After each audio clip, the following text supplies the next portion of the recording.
warahmatullahi wabarakatuh. Selamat pagi, salam sejahtera bagi kita semua.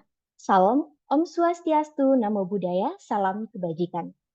Yang terhormat, Dekan Sekolah Pasca Sarjana Universitas Gadjah Mada, Profesor Insinyur Siti Mahkamah, MSc PhD, yang kami hormati, Wakil Dekan Bidang Akademik, Kemahasiswaan dan Kerjasama, Profesor Dr. Insinyur Widianto Dwi Nugroho, S.Hud MAGF, yang kami hormati Ketua Program Studi Magister Manajemen Pendidikan Tinggi Sekolah Pasca Sarjana Universitas Gadjah Mada, Bapak Dr. Rernat Insinyur R. Wahyu Supartono, yang kami hormati narasumber Bapak Dwi Novaldi dan para alumni penerima beasiswa DAAD, Profesor Hermin Indah Wahyuni dan Mas Anggoro Cahyo Sukartiko, PhD. Yang kami hormati para dosen dan sivitas akademika Magister Manajemen Pendidikan Tinggi Sekolah Pasca Sarjana Universitas Gadjah Mada, serta para mahasiswa dan mahadirin yang tidak dapat kami sebutkan satu persatu tanpa mengurangi rasa hormat kami. Acara berikutnya adalah sambutan oleh langsung pembukaan acara oleh Wakil Dekan Bidang Akademik Kemahasiswaan Kerjasama Profesor Dr. Insinyur Widianto Dwi Nugroho, S.Hud MAGR. Pada beliau, kami persilahkan. Terima kasih untuk membawa acara, Mbak Adinda. Bismillahirrahmanirrahim. Assalamualaikum warahmatullahi wabarakatuh. Yang kedua saya sampaikan terima kasih untuk Ibu Bapak semuanya yang sudah berkenan rawuh, dan juga saya menyampaikan terima kasih dan juga selamat atas pelaksanaan acara ini yang konsisten, alhamdulillah. Di sini apresiasi untuk Prodi MMP ini yang dikawal oleh Bapak Kaprodi, Bapak Dr. Wahyu Supartono. Tentu sangat ini sudah seri ke-10. Dan juga nanti saya sampaikan terima kasih banyak untuk Ibu Bapak semuanya yang berkenan untuk berbagi ilmu. Dalam hal ini ada Prof. Hermin Indah Wahyuni. Sekengencang Prof. Ada Bapak Dwi Novaldi dari DAAD. Mas atau Bapak nggih, saya Mas saja ya sepertinya. Mas, nggak apa-apa, Pak. Ya, matur nuwun ya. Terima kasih banyak sudah berkenan untuk meluangkan waktu berbagi ilmu untuk kita semuanya, berbagi pengetahuan, dan insya Allah nanti berbagi kesempatan ya. Kesempatan untuk mendapatkan apa ya istilahnya, kesempatan menjadi keluarganya di AAD. Amin ya rabbal alamin. Dan juga sudah rawuh sini ada Bapak Anggoro Cahyo Sukartiko. Ini merupakan alumni. Ini kita dihadiri oleh beberapa alumni yang insya Allah nanti akan memberikan berbagai macam pengalaman dan juga barangkali trik and tips ya mungkin untuk bisa menjadi bagian dari DAAD. Ibu Bapak dan juga hadirin yang saya hormati, ya selanjutnya acara kali ini mengusung tema DAAD Info Session. Nah tentunya nanti harapannya kita semuanya akan memiliki tambahan pengetahuan terkait DAAD ini. Nah, kita kenal DAAD itu adalah lembaga yang cukup intens dalam memberikan biaya pendidikan ya ke berbagai jenjang pendidikan begitu. Dan ini di MMPT ini kan ada alumni S1 yang masuk ke MMPT ya. Siapa tahu nanti ada alumni S1 yang hadir di sini tertarik untuk ikut DAAD kesempatan itu, atau yang sekarang sedang sekolah di S2 MMP memiliki tambah semangat untuk mencari S3-nya baik di dalam maupun luar negeri seperti itu, dan ini ada kesempatan sampai postdoc-nya juga ternyata.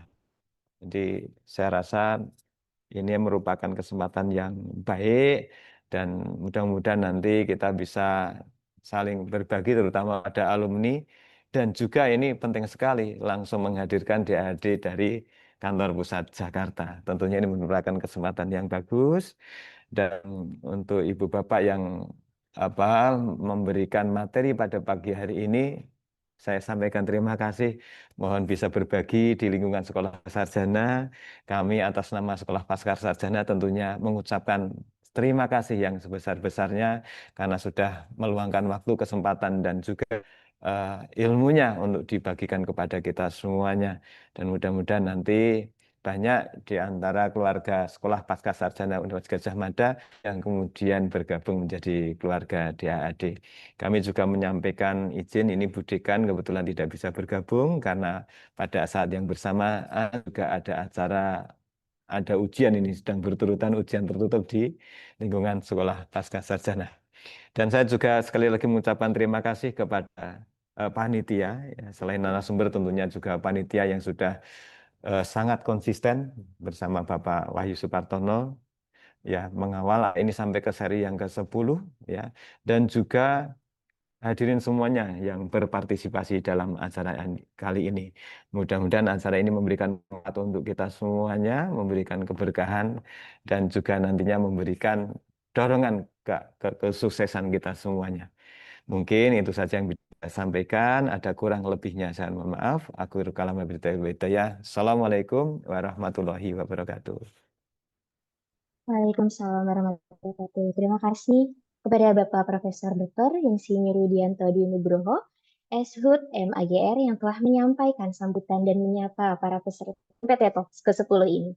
Baik, sebelum kita memasuki acara inti, kami informasikan bahwa untuk mendapatkan e-sertifikat, peserta harus mengisi presensi terlebih dahulu. Link presensi akan diberikan di room chat Zoom setelah pemateri selesai atau sebelum acara penutupan.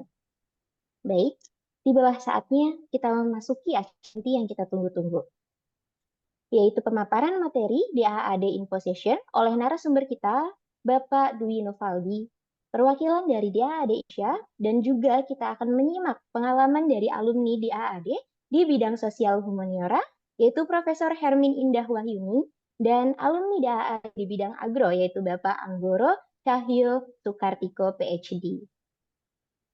Cara ini akan dipandu oleh moderator kita, yaitu Bapak Dr. Nat Insinyur R. Wahyu Supartono. Beliau merupakan Ketua Prodi Magister Manajemen Pendidikan Tinggi SPS UGM. Beliau pernah menempuh studi di Fakultas Teknologi Agrikultural UGM, kemudian melanjutkan studi doktoral di University Rhein-Main Stuttgart, Germany. Kepada beliau, kami persilahkan. Baik, terima kasih Mbak Sadati. Suara saya bisa didengar ya? Bisa. Terima Bisa. kasih. Baik, selamat pagi. Assalamualaikum warahmatullahi wabarakatuh. Pak Bapak Wakil Dekan Akademik Kemahasiswaan dan Kerjasama Sekolah Bahasa Sarjana, Prof. Dr. Widianto Nugroho yang saya hormati, Mas Dwi, Valdi, Mbak Safa, Mbak Muji ini yang dari DAD yang cukup apa ya intens kita hubungan ya. Terima kasih waktunya sudah berkenan nanti insya Allah berbagi informasi eh, tentang kegiatan RDAD. Saya memperkenalkan diri dulu, nama saya Pak Supartono tadi disampaikan oleh moderator, oleh MC. Saya alumni DAD yang cukup lama, sudah cukup lama itu. Jadi kami termasuk batch ketiga kalau nggak salah dulu. DAD yang sudah cukup banyak waktu batch pertama berapa orang, kami di 30 orang waktu itu dan termasuk yang ikut membantu mencarikan kantor pertama DAD Jakarta. Itu sampai waktu zaman Dr. Ulih Grim kalau tidak salah waktu itu presidennya ya pertama maaf ketuanya ya kami ikut keliling mencari rumah dalam tanda petik waktu itu. Jadi sambil sekolah sekolah bahasa tapi juga ini. Baik. Untuk menyingkat waktu langsung saja nanti Mas Novaldi ya. Kalau di dalam itu tulisannya 30 menit tapi silahkan monggo nanti mau digunakan berapa menit ya. Jadi nanti kemudian setelah Mas Dwi Novaldi nanti kami mengundang ada Prof. Fermin, Indah Wahyuni dan Mas Anggoro Cahyo Soekartiro PhD ini juga dua ini yang apa kita harapkan nanti ada beberapa hal yang bisa take and trip tadi yang bisa masuk di situ. Untuk menyikat waktu silakan Mas Dwi Novaldi disampaikan waktunya monggo lah sesuai Baik, dengan apa yang disampaikan. Terima kasih, ya. silakan. Terima kasih Pak Wahyu. Selamat pagi dan Assalamualaikum warahmatullahi wabarakatuh, teman-teman dan rekan-rekan dari UGM. Saya mengucapkan banyak terima kasih pada program Magister Manajemen Pendidikan Tinggi yang menjadi host dan teman-teman panitia yang mengorganize acara ini untuk bisa DAD Info Session diselenggarakan dalam rangkaian acara MPT Talks. Perkenalkan, nama saya Dwi Novaldi Purbowo. Saya adalah Program Officer yang fokus di bidang development cooperation. Saya banyak memegang program beasiswa master pada umumnya. Eh, jadi biasanya untuk program visitasi universitas secara online dan offline, biasanya Ibu Labuza dan juga program alumni. Makanya memang saya izin memperkenalkan diri juga karena saya belum banyak mengenal alumni dari DAD juga, Pak Wahyu, Bu Hermin, dan juga Pak Anggoro. Saya juga mengucapkan terima kasih ke Pak Widianto juga sebagai Wakil Dekan yang tadi membuka acara dan memberikan sambutan. Jadi saya akan langsung memulai share screen untuk mempersingkat waktu.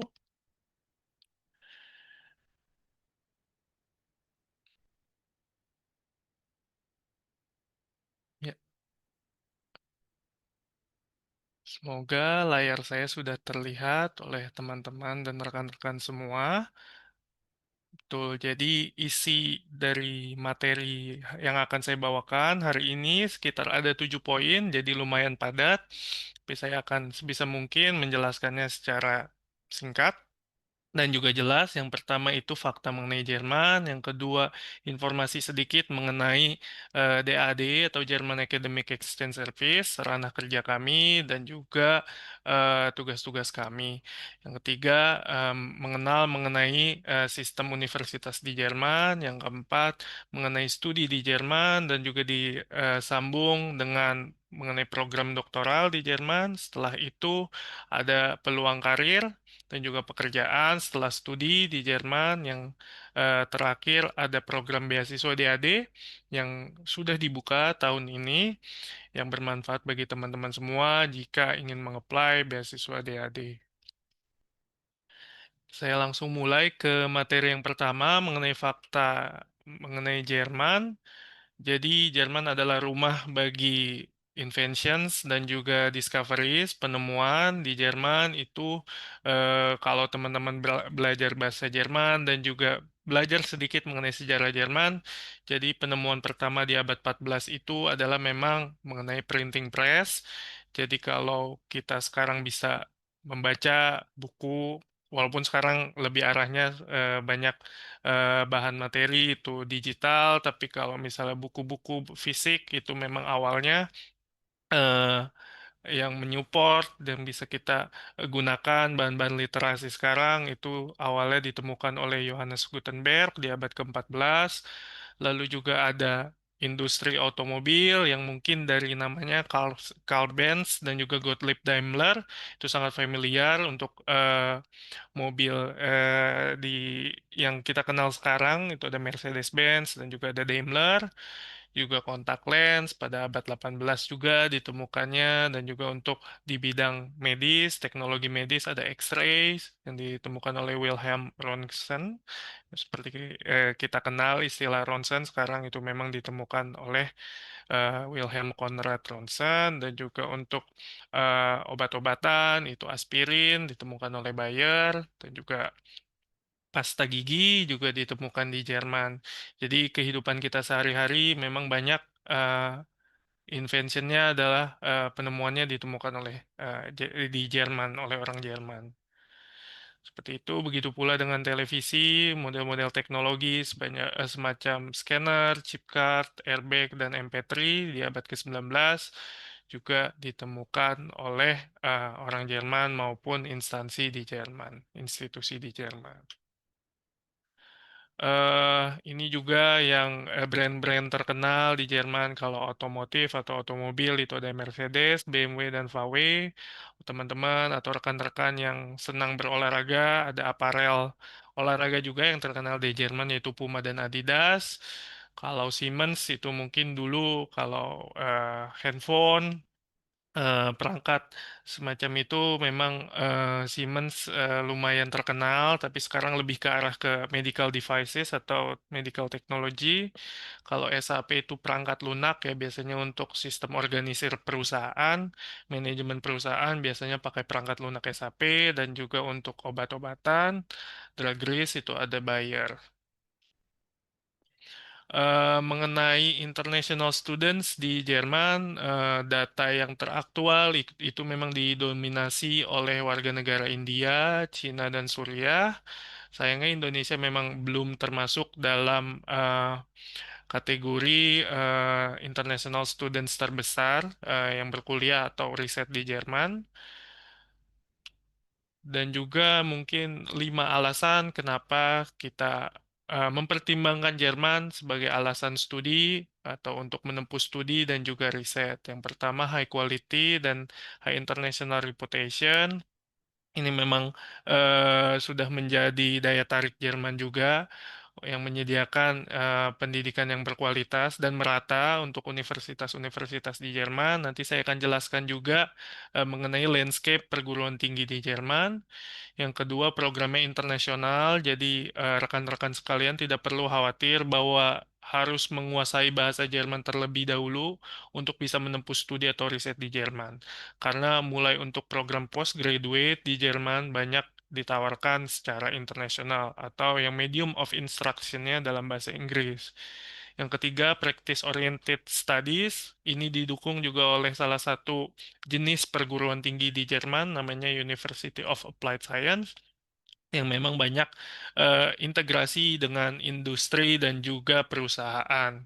Yang keempat tentunya mungkin rekan-rekan sekalian juga sudah pernah mendengar bahwa di Jerman itu affordable, mungkin dibandingkan dengan negara-negara lainnya atau negara Eropa lainnya, karena kebanyakan public university atau yang state recognized university tidak mengenakan tuition fee. Yang kelima, lingkungan akademik yang aman dan juga menyenangkan dan juga tidak perlu khawatir kalau di lingkungan akademik Jerman itu banyak juga teman-teman mahasiswa yang memang dari berbagai macam latar belakang gitu. Saya sendiri dulu waktu kuliah di Jerman, teman-teman Jerman saya tidak berasal murni dari Jerman, melainkan banyak keturunan dari negara-negara sekitar, dan tidak perlu khawatir kalau misalnya teman-teman yang Muslim pun di sana sangat aman dan juga tidak, saya sih sendiri tidak mengalami isu-isu rasial ataupun mengenai agama. Jadi di sana juga support untuk komunitas Muslim juga dan juga dari beberapa negara. Yang kedua yaitu mengenai DAD atau German Academic Exchange Service. Jadi sebenarnya selain kami yang terkenal dari luar adalah banyak memberikan beasiswa, kami juga sebenarnya memiliki tugas ataupun support untuk internasionalisasi Jerman University, dan kita juga mempromosikan bahasa Jerman. Dan juga kami memiliki program-program yang mendukung higher education management. Ini nanti saya akan jelaskan juga di program yang mensupport mengenai university staff dan juga mengenai higher education management. Jadi kami memiliki kantor pusat di Bonn dan juga Berlin dan memiliki 60 kantor cabang termasuk di Indonesia. Sorry, 19 kantor cabang termasuk di Indonesia yang mencakup negara Indonesia, Malaysia, Timor Leste, dan Singapura. Jadi budget kami memang kebanyakan dari Kementerian Luar Negeri Jerman dan disusul oleh Kementerian Pendidikan dan juga Kementerian Ekonomi dan Cooperation, dan juga ada dana-dana dari EU. Jadi jumlah aktual penerima beasiswa dari Indonesia itu ada 975, terakhir update di tahun 2024. Sekarang saya akan lanjut ke informasi mengenai landscape perguruan tinggi di Jerman. Yang pertama itu mungkin seperti kita di Indonesia, itu universitas yang memiliki fokus di riset dan terbagi juga menjadi beberapa jenis lagi, yaitu Technical University dan College of Education. Sama seperti di Indonesia juga mungkin seperti Institut Teknologi, dan juga ada universitas yang memang fokusnya ke pedagogi dan juga pendidikan. Nah, yang kedua tadi sudah saya singgung sedikit mengenai University of Applied Science atau dalam bahasa Jermannya Fachhochschule, yang ini didominasi oleh jenis ini di Jerman itu universitasnya banyak memang memiliki model University of Applied Science yang mungkin sepengetahuan saya di Indonesia itu tidak ada. Jadi memang lebih ke practice oriented, banyak kerjasama dengan industri dan juga company Yang makanya juga kalau teman-teman atau rekan-rekan paham di QS ranking itu banyak memang Jerman tidak masuk ke QS ranking Universitas Jerman karena memang kebanyakan publikasi dan riset masuknya ke industri dan juga company gitu karena banyak integrasi juga. Yang terakhir itu ada universitas yang fokusnya memang di bidang-bidang seni. Ini juga kita mengenal dengan landscape seperti ini di Indonesia yang jumlahnya memang tidak banyak, yaitu 57. Jadi totalnya ada 422 perguruan tinggi di Jerman. Kalau mengenai sistem degree di Jerman, pada umumnya secara garis besar sama seperti di Indonesia. Jadi kalau untuk memulai bachelor itu 3 sampai 4 tahun, tapi biasanya kalau untuk yang bachelor eh, jika dimulai dari SMA di Indonesia itu tidak cukup karena di Jerman itu 13 tahun sistem untuk pendidikan dasarnya, jadi biasanya harus pre-college atau student college sebelum bisa mulai bachelor. Tapi kalau untuk master di Jerman itu bisa dengan S1 di Indonesia bisa langsung kuliah di Jerman tanpa ada penyetaraan seperti bachelor. Dan untuk program PhD juga hampir sama seperti di Indonesia pada umumnya 3 sampai 4 tahun. Seperti itu. Nah, untuk informasi mengenai studi di Jerman dan juga mengenai universitas-universitas di Jerman, kami memiliki website juga yang mencakup informasi tersebut secara komprehensif di www.studyingermany.de. Jadi di sini mencakup informasi mengenai mulai persiapan untuk kuliah di Jerman dan juga untuk mencari program studi juga bisa di website ini. Selain itu, kami juga memiliki beberapa database yang bisa digunakan untuk mencari program studi yang sesuai dengan minat dan juga goals dari aplikan itu sendiri. Ini ada websitenya hochschulkompass.de. Ini saya sarankan juga untuk mencari program studi karena user interface-nya juga sangat menarik dan juga mudah dipahami atau bisa juga mencari di website DAAD, itu International Program, apa saja yang tersedia, itu juga kami memiliki database-nya. Sebenarnya sama juga dengan yang hochschulkompass.de, itu juga merupakan produknya DAAD, jadi bisa melalui berbagai macam kanal di sini. Dan untuk admission di Jerman itu sebenarnya tergantung dari program studi terkait, makanya saya sarankan untuk misalnya menggunakan database yang tadi saya cantumkan atau lampirkan di presentasi, itu bisa digunakan untuk melihat secara pasti kapan pembukaan untuk admission. Kalau yang ditampilkan di sini adalah secara umumnya itu di 15 Juli untuk winter term dan 15 Januari untuk summer term. Jadi untuk admissionnya pun berbeda-beda tiap kampus prosedurnya. Jadi ada yang direct ke universitas melalui website ataupun via email, bahkan kirim dokumen fisik, dan juga ada yang via pihak ketiga yaitu UniASIS. Jadi ini sangat berbeda tiap kampus itu secara otonomi mengelola admissionnya. Jadi teman-teman harus kunjungi dulu yang database tadi untuk melihat secara pasti, secara spesifik prosedur aplikasinya bagaimana dan deadline-nya seperti apa. Gitu.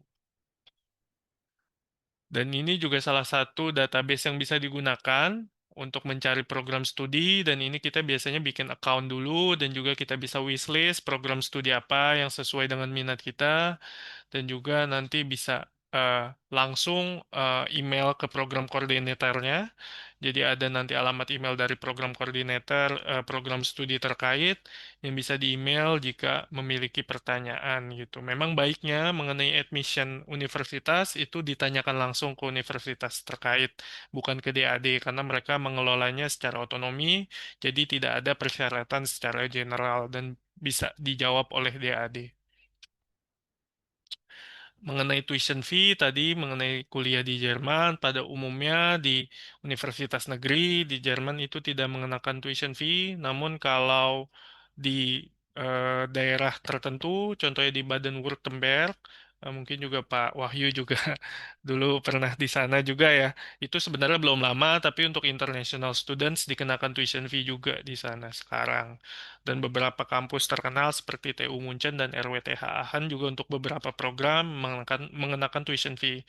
Makanya saran saya juga kembali untuk kunjungi yang database tadi. Pertama, kalau misalnya mencari program studi apa yang sesuai dengan minat kita dan juga apakah dikenakan tuition fee dan juga prosedur aplikasi dan deadline-nya seperti apa, lebih baik awal mula untuk riset bisa menggunakan database tersebut. Nah, tapi selain tuition fee, itu di Jerman juga ada yang namanya semester contribution atau semester fee.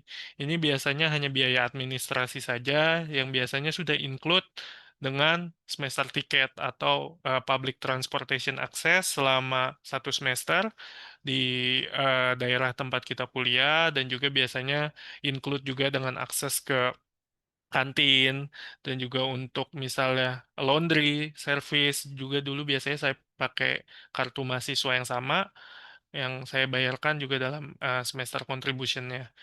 Dan untuk living cost untuk student ini untuk master ya yang terbaru adalah 992 euro per bulan, kalau untuk PhD kalau tidak salah 1.400. Untuk beasiswa, beberapa organisasi memang menawarkan beasiswa, tapi memang yang paling banyak, mungkin paling besar itu dari DAD dan beberapa programnya. Tapi untuk program postdoc dan juga PhD, banyak juga research institute juga yang menawarkan program beasiswa. Dan untuk mencari tahu program beasiswa DAD secara general bisa mengunjungi www.funding/guide.de atau ya itu yang tadi. Sekarang saya lanjut ke program doktoral di Jerman. Jadi ini masuk ke tema yang kelima. Semoga teman-teman masih bisa mengikuti materi presentasi ini karena lumayan padat. Jadi untuk program Jerman, program PhD di Jerman itu umumnya bisa menempuh 2 jalur, individual doctoral programs atau yang structure doctoral programs, tergantung eh, dari gaya rekan-rekan sekalian dan juga goals dari program PhD-nya seperti apa. Karena ini tergantung dari individual juga untuk memilih program yang individual doctoral programs ataupun yang structured gitu. Ini biasanya memang materi ini Ibu Labuza yang lebih paham, tapi secara general memang saya bisa sampaikan sedikit. Jadi kalau untuk yang individual itu memang perlu self management yang lebih tinggi karena akan disupervise oleh university professor dan juga kita dibebaskan untuk mengeksplor dari research interest kita dan scope kerjanya juga itu kita kontrol sendiri atau manage sendiri, sedangkan yang structure itu sudah ada programnya dan juga sudah ada support dari academic staff-nya dan juga biasanya orientasinya lebih internasional karena dengan tim yang berbahasa Inggris juga gitu. Nanti kalau misalnya ingin tanya lebih lanjut mengenai PhD PET ini bisa juga tanyakan ke Ibu Labuza nanti. Ini juga pilar-pilar mengenai Jerman Research Sector. Jadi ada bisa untuk melakukan riset tuh di higher education institution, bisa di research institute maupun di industries. Berikut adalah research organizations yang terkenal di Jerman itu ada Leibniz Gemeinschaft, ada Max Planck Gesellschaft, Helmholtz dan juga Fraunhofer. Selanjutnya adalah mengenai peluang pekerjaan dan karir setelah studi di Jerman. Jadi untuk international students itu diperbolehkan untuk bekerja 140 hari kerja full time ataupun 280 hari kerja part time tanpa ada izin kerja. Jadi dengan status izin tinggal mahasiswa ini kita diperbolehkan untuk kerja full time maupun part time. Tapi menurut saya untuk full time tidak mungkin ya bisa dapat 140 hari kerja juga karena harus fokus kuliah juga. Jadi kalau part time itu juga banyak durasi kerjanya kita bisa part-time dalam waktu setahun ya ini, 140 hari ataupun 280 hari kerja part-time.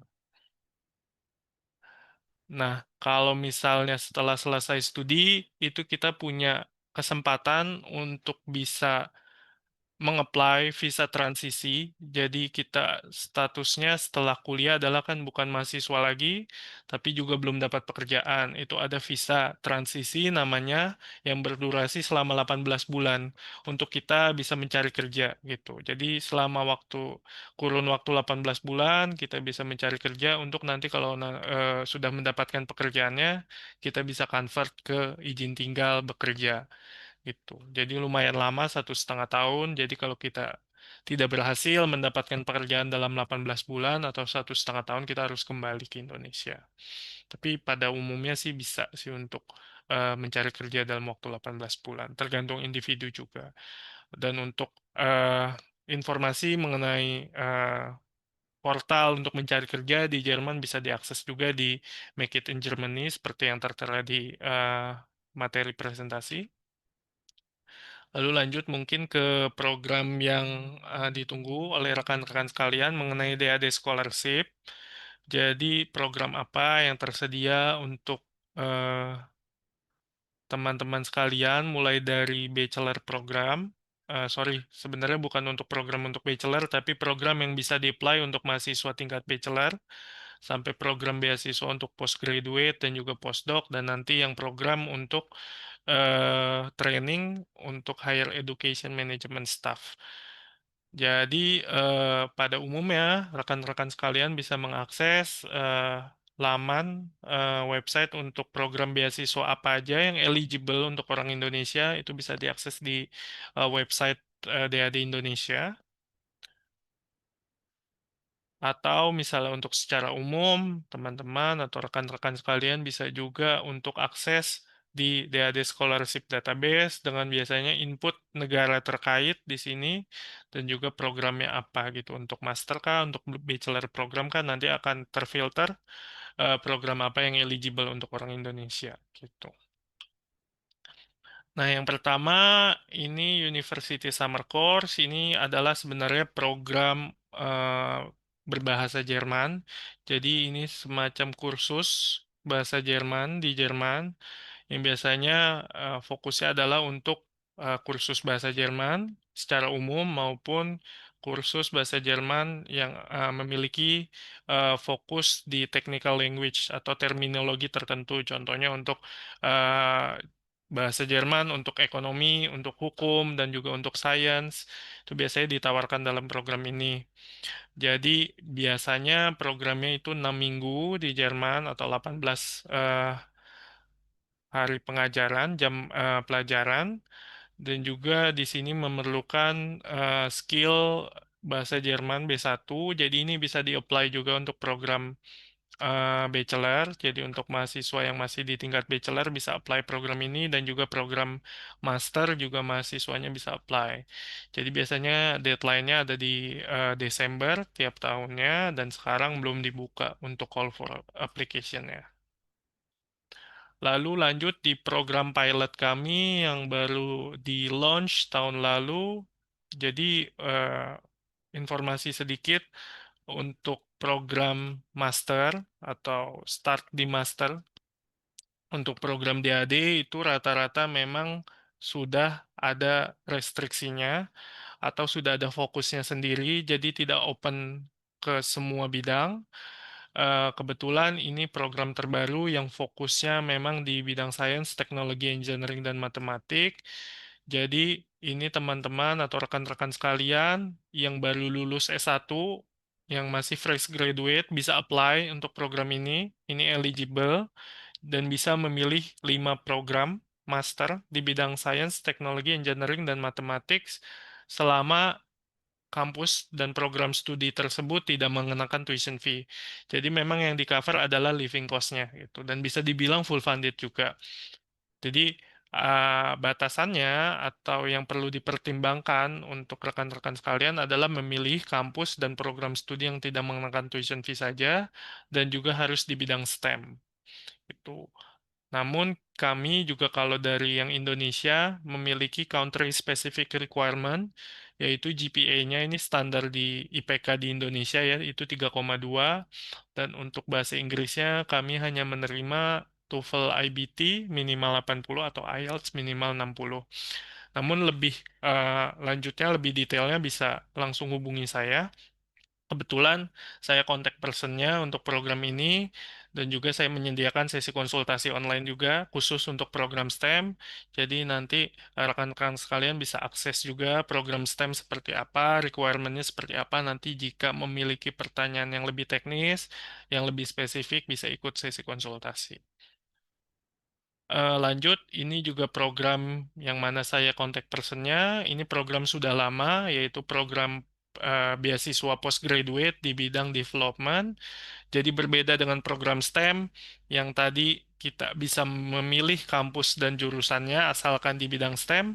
Kalau program EPOS ini sudah ada list dari program studi dan juga kampusnya. Jadi kurang lebih ada 39 program master dan juga ada beberapa program PhD dalam lingkup bidang ekonomi, development cooperation, dan selanjutnya yang bisa dibaca oleh rekan-rekan sekalian di sini.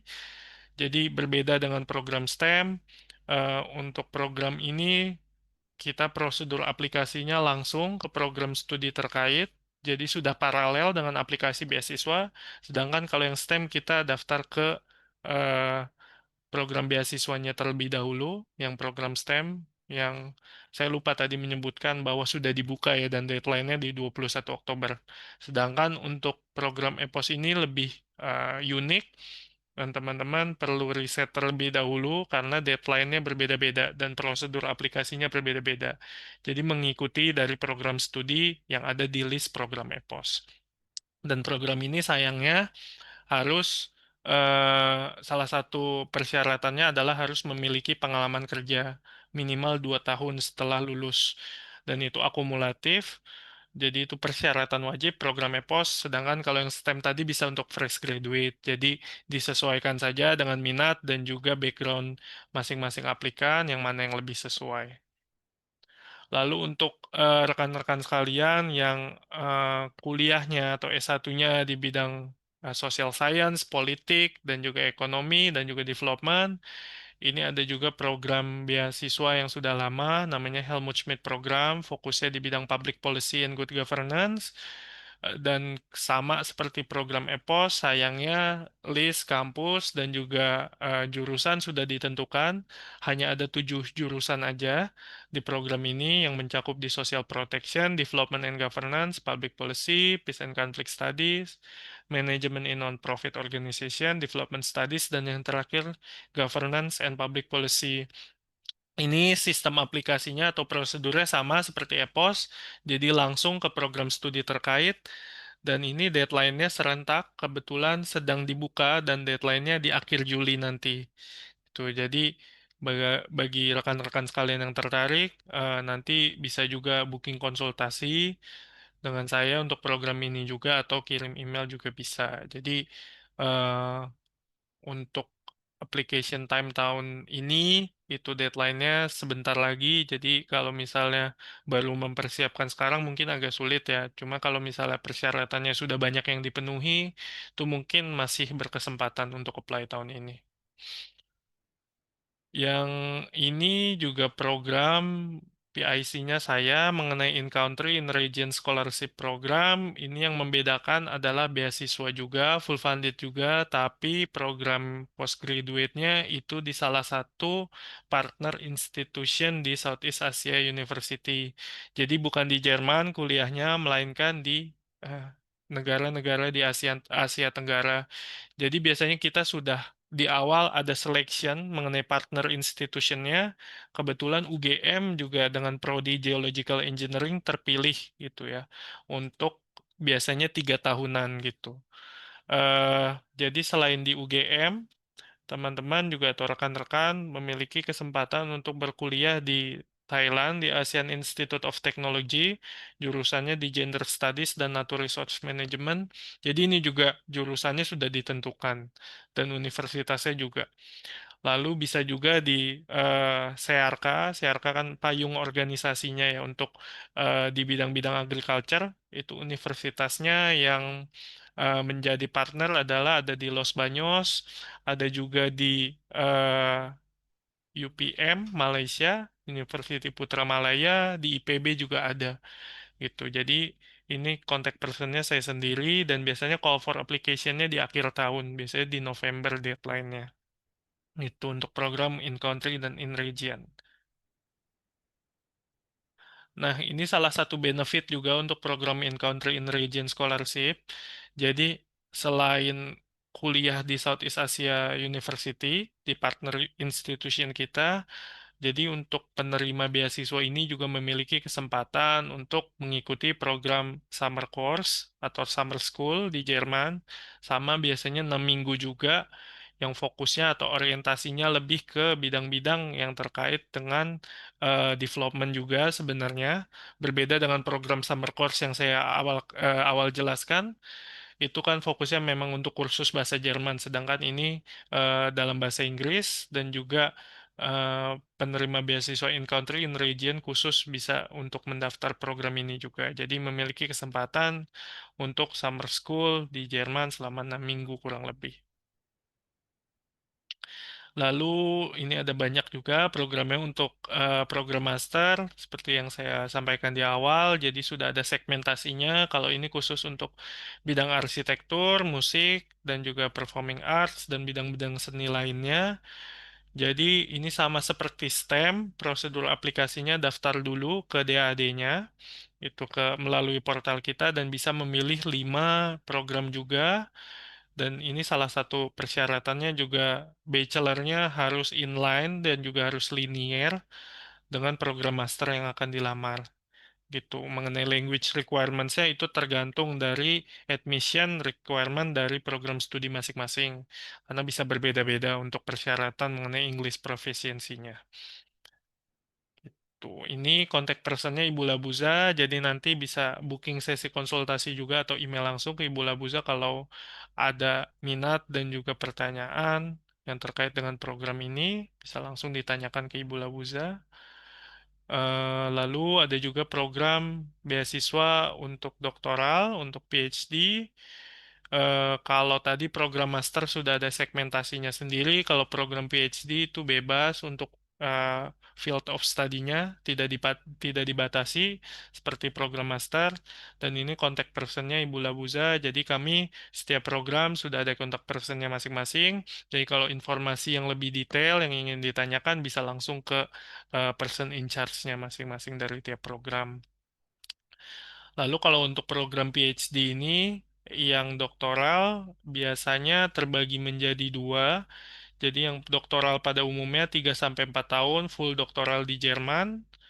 Itu pembiayaannya maksimal sampai 4 tahun dan juga yang negara eligible untuk cakupan DAD Jakarta itu dari Indonesia dan Malaysia saja, sedangkan Singapura Timor Leste tidak eligible untuk program ini. Jadi ini full scholarship di Jerman untuk PhD selama 3 sampai 4 tahun. Sedangkan kalau jenis yang satunya adalah binational supervised, itu bisa modelnya sandwich atau kotutel. Jadi ini yang disupport adalah masa visitasi atau masa research stay yang di Jerman aja. Jadi kalau misalnya bagi yang sudah ongoing PhD-nya dengan ada keterangan juga tidak lebih dari 3 tahun bisa juga apply untuk program ini. Jadi nanti disupervisi dari supervisor di Indonesia dan juga di Jerman. Kalau yang binational supervise itu yang sandwich memang gelarnya hanya dari negara asal aja, misalnya dari Indonesia, sedangkan yang model Kotutel itu kan ada kerjasama ya biasanya. Nanti PhD-nya diberikan dari Jerman juga dan juga dari negara asal atau dari Indonesia. Itu untuk program PhD DAD. Lalu ada program juga untuk PhD candidates dan juga yang postdocs. Jadi kebetulan memang ada beberapa program yang tadi mungkin udah disinggung ya oleh Ibu Muji ya, yang beberapa program memang sudah tidak ada lagi. Tapi ini yang untuk yang terbaru untuk yang postdocs dan juga PhD kandidat yang membedakan untuk research stay ini yang di Jerman itu durasinya. Kalau tadi kan kalau yang binational itu sama juga sebenarnya research stays in Germany, tapi durasinya lebih lama, 7 sampai 24 bulan. Sedangkan kalau yang program ini juga maksimal doctoral students itu di tahun ketiga untuk bisa apply program ini dan durasinya 2 sampai 12 bulan saja.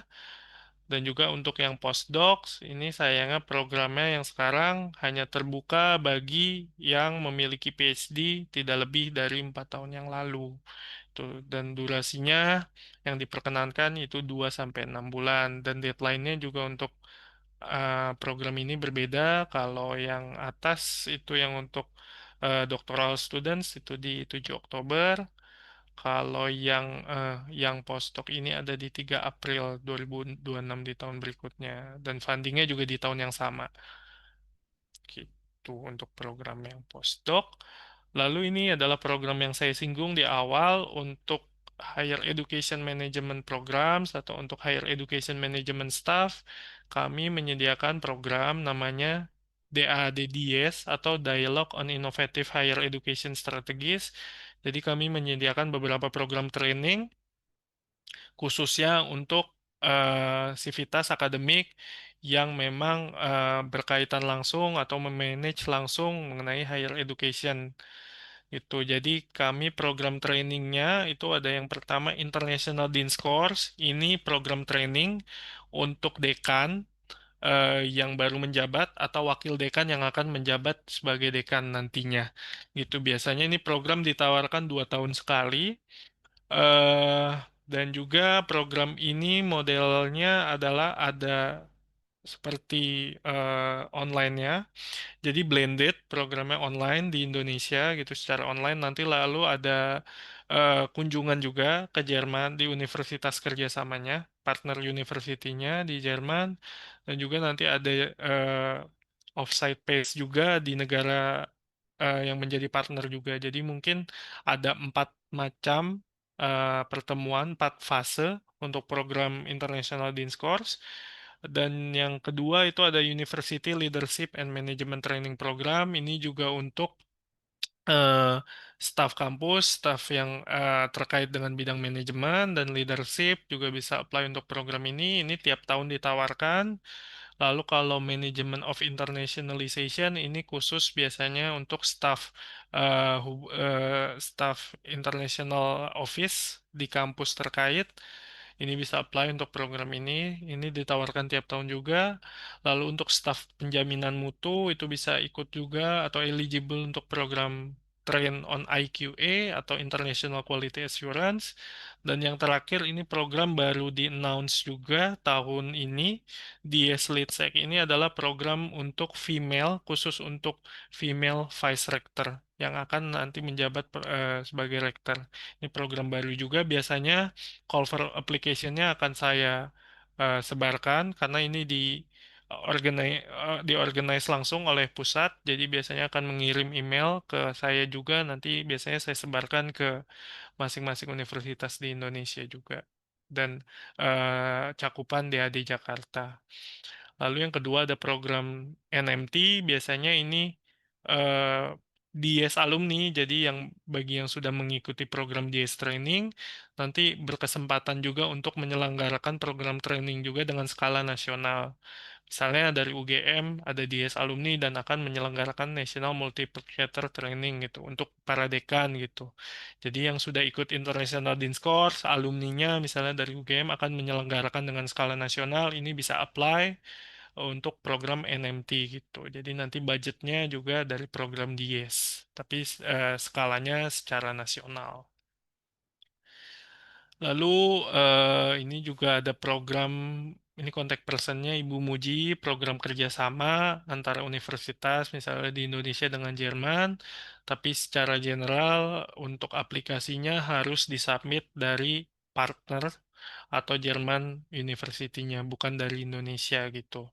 Ada SDGs Partnership, ada Double Degree Program, dan juga program lainnya, nanti detailnya bisa disampaikan Ibu Muji juga. Kalau misalnya ada pertanyaan mengenai University Cooperation Projects, tapi intinya adalah aplikasinya harus datang dari kampus partnernya yang di Jerman. Jadi untuk value scholarship-nya pada umumnya yang program kami yang postgraduate itu untuk PhD di 1.400 dan 992 untuk program masternya. Ini berlaku untuk program yang tadi saya sampaikan juga. Sebenarnya benefitnya sama, makanya tadi yang di program STEM itu jangan memilih kampus yang ada tuition fee-nya karena tidak masuk dari coverage value beasiswa DAD untuk program master. Lalu secara terpisah nanti juga awardee akan mendapatkan asuransi kesehatan, akan mendapatkan juga travel allowance dan study atau research allowance. Kalau nggak salah jumlahnya 460 euro per tahun dan juga monthly rent subsidy kalau misalnya tinggal di daerah di Jerman yang misalnya rata-rata untuk harga housingnya lebih mahal itu bisa apply untuk rent subsidy juga. Lalu DAD juga memiliki benefit untuk allowance bagi spouse ataupun anak yang akan ikut juga ke Jerman, tapi ada term and condition-nya di sini.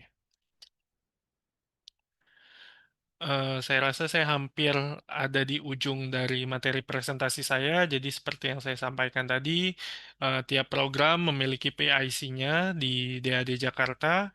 Jadi nanti untuk bisa booking sesi konsultasi yang spesifik mengenai program beasiswa ataupun program master ataupun PhD di Jerman secara general, itu kami memiliki PIC masing-masing. Jadi bisa di booking di website berikut ini.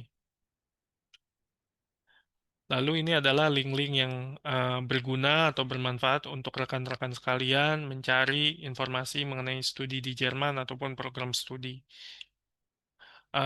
Ini juga tambahan iklan sedikit mengenai Falling Walls Lab. Itu yang diselenggarakan juga nanti di Surabaya. Jadi masih ada kesempatan untuk mengapply sampai 13 Juli. Jadi ini adalah mengenai ide inovasi yang disampaikan secara singkat selama 3 menit.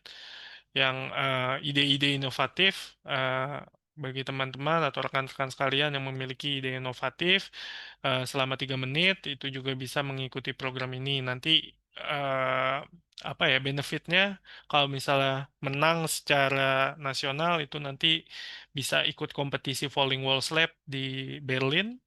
Yang menang misalnya dari skala nasional itu bisa lanjut nanti untuk mempresentasikan ide inovatifnya selama 3 menit.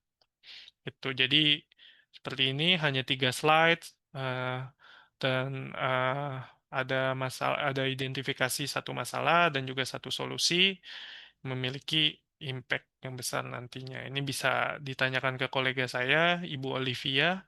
Nanti ada juga di website kami untuk kontak personnya. Saya rasa itu saja. Mungkin semoga informasi yang saya sampaikan bermanfaat dan mohon maaf jika banyak menyita waktu. Saya kembalikan lagi ke moderator Pak Wahyu. Terima kasih. Baik, terima kasih Mas Winovaldi atas informasinya. Memang ada 3 ya PIC-nya yang di sini ada Bu Labutsa, nama Pak Muji juga ya. Jadi 3. Jadi sebelum nanti ke tanya jawab, saya akan undang ini yang ada di sini Mas Anggoro dulu ya. Atau Bu Hermin ada di ini? Bu Monggo, Hermin sudah ada? ya, Pak Pak, moderator. Pak Bu Hermin nggak sudah, monggo Bu Hermin dulu. Ini urut Oke, yang anu kok. Lihat kalau urut Bu Hermin senior. ini jabatannya banyak. Jadi yang saya tahu sekarang beliau ada sekretaris Senat Akademik UGM dan beliau di Fakultas Visipol Departemen Komunikasi ya, Bu Hermin. Monggo ini alumni dari Leipzig ini. Jadi kebetulan kami bertiga itu beda negara bagian. Jadi bisa ini. Monggo Bu Hermin silakan. Terima kasih Pak Wahyu. Ini senang sekali diberi kesempatan ya oleh Pak Wahyu untuk sharing begitu. Ya, dan tapi sebenarnya ini programnya mungkin kita dengerin dari Mas Dwi, Mbak Muji dan teman-teman DAAD aja ya, karena itu yang paling penting sebenarnya Mas Dwi. Jadi kami hanya ini kembangannya aja lah nambah-nambah. Tapi jadi kangen juga nih sama Mbak Muji, suka ngerepotin Mbak Muji dan sekarang ada di di Zoom juga. Sehat selalu ya Mbak dan juga teman-teman di DAAD. Saya kira momen yang baik Mas Dwi dan juga teman-teman yang join pada siang hari ini ya, karena saya sendiri tuh pengen makin kuat lah gitu ya. Orang bilang mafia Jerman gitu ya. Jadi ada banyak perjuangan untuk menuju ke sana ya, karena memang kadang tuh Mas Dwi teman-teman tuh takut bahasa kadang ya itu tadi, tapi dari penjelasan Mas Dwi dan nanti mungkin dijelaskan lagi sama Mbak Muji dan teman-teman tuh pasti akan semangat begitu ya. Sebenarnya mungkin saya bisa sharing sendiri sih lebih cepat, tapi nggak apa-apa deh, next. Terima kasih yang pertama juga, thank you banget tadi Pak WD juga sudah membuka acara dan juga teman-teman DAAD dan tentu saja teman-teman di MPPT dan juga peserta ya pada hari ini yang pagi hari ini yang saya kira semangat dan kebayang. Saya sendiri di kelas suka provokasi gitu ya, momen saya waktu belajar di Jerman begitu. Cuman memang sampai saat ini adik-adik saya tuh ada beberapa ke Inggris, ke Amerika, dan itu ya mungkin apa yang bisa kita lakukan untuk semakin mendorong semangatnya nih Mas Dwi untuk ke Jerman gitu ya. Jadi kayaknya perlu sering-sering nih Pak Wahyu. Saya tadi juga terinspirasi tuh sama programnya yang bisa kita yang apply ya dari departemen itu, pengen sekali Mas Dwi, apalagi Pak Wahyu sekarang jadi jenderalnya nih untuk connecting studi-studi perguruan tinggi ya di higher education. Next saya kira. Ya, saya sendiri tuh ini teman-teman semua ya. Saya dulu tahun 2001 ya, winter semester 2001 sampai Februari 2006 saya belajar di Historisch und Systematische Kommunikationswissenschaft di HSK ya. Jadi saya belajar ilmu komunikasi ya, khususnya di Abteilung Sejarah dan Ilmu Sistem Komunikasi. Makanya sampai sekarang saya concern betul untuk mengembangkan perspektif yang memang sangat lain nih teman-teman ya. Jadi tadi Mas Dwi nggak bohong tuh. Jadi perspektifnya Jerman tuh memang beda gitu ya. Jadi sampai sekarang saya masih tetap terinspirasi ya oleh pemikir-pemikir Jerman, dan saya baru aja menyelesaikan buku judulnya Komunikasi Autopoiesis. Itu inspirasi dari sosiolog Jerman ya, yang mungkin belum banyak didengar di Indonesia ya, tapi sangat penting dan ternyata ketika dieksekusi luar biasa secara substantifnya ya. Dan Leipzig University, saya dari alumni di sana, dan dengan support tentu saja beasiswa dari DAAD. Nah, saya sangat berterima kasih punya pengalaman belajar yang disupport dengan beasiswa ya. Jadi cuman belajar aja tugasnya teman-teman, nggak mikir yang lain ya. Pokoknya senang aja intinya.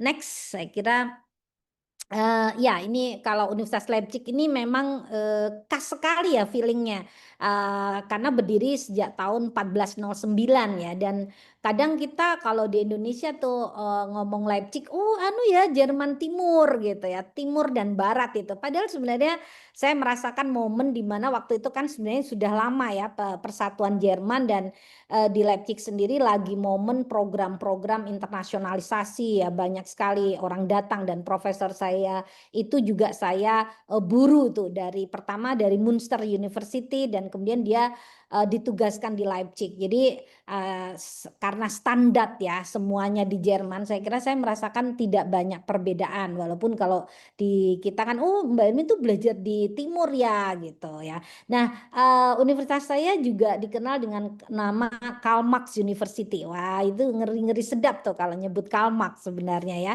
Walaupun kemudian kalau kita dikenal secara internasionalnya Leipzig gitu. Karena kalau nyebut Karl Marx tuh nanti jadi ke kiri-kirian, dan bahkan ada cerita nggak bisa pulang tuh Mas Dwi ya dan Mbak Muji ya, alumninya itu ya. Nah, untung saya nggak di momen itu.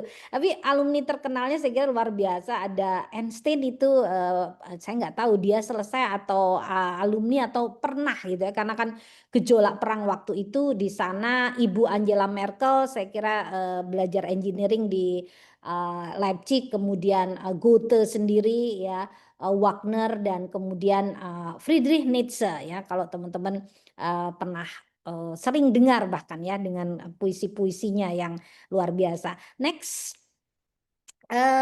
Saya kira kalau pengalaman ya waktu itu mungkin belajar dari apa ya yang mungkin pengen teman-teman pahami ya terkait dengan belajar di Jerman, mungkin dua hal. Yang pertama waktu itu ya teman-teman bayangkan ya 2001 ya, saya tuh internet nggak kayak sekarang kan ya, kita sangat masih struggle lah waktu itu. Ada dua hal saya kira.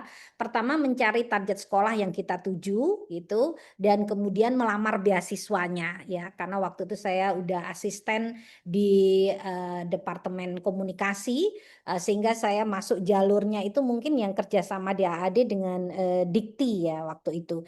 Nah untuk target sekolah tuh saya ingat gimana ya cara cari profesor gitu waktu itu, tapi saya kumpulkan dulu folder-folder, pokoknya agak jaringnya tuh agak luas sebenarnya waktu itu, tapi yang ketertarikan dengan media dan komunikasi dan ketertarikan saya sendiri, saya berkirim banyak proposal ke Universitas di Jerman, profesornya juga, dan kalau saya ingat waktu itu ada 70-an tuh Pak Wahyu ya, jadi ada 70-an, tapi yang jawab tuh semakin mengerucut gitu kan. Dan mulai sudah bicara topik, komunikasi dengan calon profesor, dan mengapa saya kemudian memilih Profesor Arnulf Kutz itu yang kemudian jadi profesor saya, karena beliau dari awal tuh enak sekali diskusinya, dan sampai beliau mengirim juga formal letter untuk menerima saya menjadi calon doktor gitu ya. Tapi ternyata sejarahnya panjang, karena ternyata beliau punya teman yang asisten profesornya beliau dan dari Indonesia, dan dia terkesan sekali. Jadi ini dunia akademik itu juga ada bau-bau kayak gitu ya. Jadi Indonesia, terus ternyata ada dulu profesor di UI juga itu berteman dengan profesor saya, dan kemudian dan akhirnya saya memilih Leipzig dari sekian banyak itu. Dan kemudian untuk beasiswa saya kira letter of acceptance jadi penting ya untuk modal. Saya kira kemudian mengikuti persyaratan-persyaratan tadi, juga butuh TOEFL juga ya Mas Dwi, tadi udah dikatakan tadi ada IELTS-nya dan sebagainya itu juga dipenuhi. Nah saya sendiri waktu itu kebetulan bersaing nih, ada tawaran dari Australia dan dari Jerman. Nah tapi waktu itu teman saya bilang, wah kamu, kebetulan dia sekolahnya di Australia, dan sehingga saya nanya ke orang yang tepat ya. Kalau menurut dia sih kalau kamu belajar di Jerman itu kau baca dari buku aslinya berbahasa asli Jerman, dan kebetulan saya ilmu sosial ya teman-teman. Jadi sangat kuat gitu. Maka kemudian saya mantap sekali gitu ya ke Jerman dan meninggalkan Australia pada saat yang sama. Jadi saya merasa kultur akademik Jerman itu kan unik gitu ya. Dan ini yang mungkin keunggulan ya dari Jerman, dan kemudian supportnya dari beasiswa di AAD yang tadi ada istilahnya guyonannya cuman modal dengkul gitu. Dengkul aja kita nggak modal ya. Sudah diberikan berkah gitu. Jadi enak sekali gitu ya. Semuanya disupport. Next, saya mungkin cerita persiapan berangkat itu waktu itu ya, itu masih ada sekolah di Goethe Institut Jakarta tuh Mas Dwi, tahun-tahun itu. Jadi senang, saya 6 bulan di sana, yaitu memang persiapan mungkin biar nggak culture shock ya. Itu jadi sangat intens 6 bulan, tapi memang mungkin belajar untuk persiapan budaya saja ya. Saya kira secara umum percakapan sehari-hari itu 6 bulan di Jakarta, dan kemudian 6 bulan lagi di Dresden waktu itu persiapan Jerman untuk tujuan akademik. Ada Pak Wahyu namanya Deutsch als Fremdsprache ya, saya kira untuk TOEFL tapi yang untuk akademik gitu. Nah ini kadang yang mungkin teman-teman awang-awangan tuh, saya punya adik-adik dosen tuh aduh Mbak belajar lagi ya bahasanya ya. Setahun loh ya. Akhirnya ini setahun teman-teman kita belajar. Tapi ilmunya itu ya kalau udah menguasai bahasa Jerman itu asik sih, banyak sekali karena bahasanya dipakai oleh banyak negara juga ya, internasional language. Saat belajar bahasa Jerman banyak kegiatan juga untuk mengenali struktur dan dinamika masyarakat Jerman. Jadi saya juga nggak masuk langsung ke Leipzig ya teman-teman. Yang terdekat tuh di Goethe Institut Dresden, dan setiap waktu belajar di Goethe juga ya jalan-jalan, ekskursi pendek, dan kemudian juga mengenali social dynamic. Mungkin kalau untuk ilmu sosial wajib hukumnya ya bahasa Jerman itu. Sampai sekarang pun ya kalau ngelamar itu kalau social science itu bahasa Jermannya harus bagus karena live gitu ya. Nah ini waktu itu yang saya ingat nih, nanti kita bisa diskusi lagi next. Waktu suasana studi mungkin tadi saya karakternya yang individual ya. Tadi Mas Dwi kan bilang individual structure, jadi lebih ke profesor, jadi nggak ada structure yang kaku. Sistemnya adalah kolokium ya, sistem diskusi di bawah bimbingan profesor dan tim, kemudian pertemuan berkala untuk progres kemajuan studi. Ya satu sisi tadi betul mandiri sekali gitu, tetapi mungkin juga bisa hilang ya. Kalau ini profesor tuh kayak dewa sih kalau saya bilang di Jerman. Jadi kita ngikutin aja gitu kan, beliau ulang tahun atau apa diskusi-diskusi harus diikuti. Kan ada satu teman saya ya hilang betul di dalam cara-cara yang sangat mandiri. Ini juga satu sisi kekuatan, tapi satu sisi juga kalau kita nggak bisa ngatasi ya memang banyak yang juga yang nggak sampai gitu ya. Dan tidak menikmati proses belajar mandiri ini. Untuk ilmu sosial saya kira support system, apalagi kalau di Leipzig itu salah satu di Jerman ada bibliotek yang paling terkenal atau perpustakaan Deutsche Buchra itu hanya ada di Leipzig saya kira, dan satu lagi mungkin di mana di Frankfurt atau apa, pokoknya hanya 2, dan itu saya sampai pindah dekat perpustakaan itu biar tiap hari kan, karena waktu itu saya ada ruang tapi itu kan dipakai bareng-bareng, jadi saya ngantor sendiri ya, bikin suasana sendiri itu di Deutsche Buchra setiap pagi. Dan kemudian Albertina Bibliotek itu juga gede. Ini next lagi, mungkin ada gambarnya ya. Next. Ya ini saya kira perpustakaannya wah luar biasa ya, dan nanti pokoknya gambarnya itu saya kira keren lah kalau yang belajar perpustakaan, informasi itu perlu dibawa ke sana nih teman-teman, Pak Wahyu. Kita ada ya MIP di sini. Next. Ya. Buku itu dimuliakan saya kira. Penuntasan disertasi beasiswa hanya 3 tahun dan itu sangat disiplin ya. Yang saya ingat profesor saya tuh setiap tahun kami duduk bareng merencanakan apa yang dilakukan tahun berikutnya, dan saya nggak boleh aneh-aneh gitu. Kalau saya agak bikin aneh-aneh profesor saya marah gitu karena dia merasa yang bertanggung jawab pada saya terkait dengan DAAD adalah beliau. Jadi beliau yang rancangan beasiswa tuh di kontekskan. Bahkan saya waktu itu manut juga ya, nggak boleh bawa keluarga kalau nggak ada suami dan sebagainya. Jadi akhirnya tepat 3 tahun. Sementara teman-teman saya itu bisa 7 tahun itu Mas. 7 tahun, 6 tahun itu ya rata-rata karena mereka tidak dengan beasiswa itu ya. Jadi kemudian juga saya mendapatkan riset dengan support DAAD ya, karena dengan DAAD ini kita belajar kultur disiplin betul, aturannya apa itu seperti itu, jadi harus kita patuhi memang dan seoptimal mungkin memenuhi target yang telah ditetapkan bersama profesor. Jadi profesor saya itu dibilang agak galak-galak juga, tapi ya kalau kita ikuti itu selamat lah gitu ya. Next, apalagi ya. Nah, kesan saya kira ini kultur kedisiplinan ya, tapi bukan disiplin yang nakutin gitu, teman-teman. Sebenarnya di situ disiplinnya itu dalam arti sistemnya itu ya udah clear dan kita sendiri jadi mendisiplinkan diri untuk masuk. Jadi ruang itu yang mungkin orang bayangkan wah kalau di Jerman kayaknya kaku banget. Saya kira enggak gitu gitu. Nah, ini yang menginspirasi saya juga saat ini untuk pembimbingan dengan mahasiswa dan sebagainya. Kita loose tapi juga tetap disiplin dan manajemen waktu, optimalisasi target, dan juga saya sendiri sampai sekarang merasa sangat beruntung ya karena ya mungkin kalau ngomong bahasa Jermannya udah lupa nih Mas Dwi dan Mbak Muji ya. Tapi saya pasif itu ya, membaca terus bahasa Jerman, dan kebetulan saya pernah dapat bantuan untuk alumni ya. Jadi ini penting banget untuk Mas Dwi dan Mbak Muji juga, program-program yang bagaimana kita connecting dengan buku-buku gitu. Karena kan kita pengen menghilirkan juga gitu. Mungkin saya sendiri merasa